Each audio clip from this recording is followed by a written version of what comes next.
नमस्कार मित्रांनो, लग्नानंतर होईलच प्रेम या मालिकेच्या पुढील इंटरेस्टिंग एपिसोडमध्ये काव्याने काही करून पार्थच्या मनामध्ये परत जागा मिळवायची असं ठरवलेलंच असतं आणि काव्या त्याच्यासाठी देशमुखांच्या घरी परत येते. आता हे सगळं रम्या आणि वसुहत्याला काही सहन झालेलं नसतं.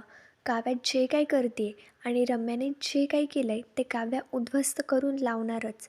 याच्याचवरती वसुहत्या रम्याला म्हणते, तुला काय वाटतंय की ती फिस्कारलेली मांजर तुझा प्लॅन सक्सेसफुल होऊ देईल?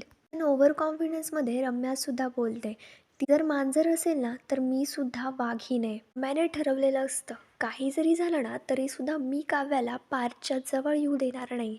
तर मग त्याच्यानंतर इथे नंदिनी शांतपणे जीवाला मिस करत असते.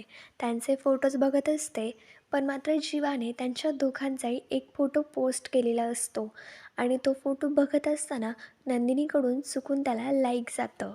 आता इथे नंदिनीने लाईक केलं याचं नोटिफिकेशन जीवाला पडल्यानंतर जीवा लगेच नंदिनीला कॉल करतो आणि जीवा म्हणतो, तुला माझी आठवण येत होती म्हणूनच तर तू आपले फोटो बघत बसली होती, मिस करत होतीस ना मला. याच्यावरती नंदिनी म्हणते, तसं काहीही नाही आहे, ते चुकून माझ्याकडनं त्याला लाईक केलं. पण मात्र जीवाला कळून चुकलेलं असतं की नंदिनी मिस करत होती. तर मग मित्रांनो, पुढे असेच नवनवीन इंटरेस्टिंग एपिसोड पाहण्यासाठी आमच्या चॅनलला लगेच सबस्क्राईब करा. थँक्यू.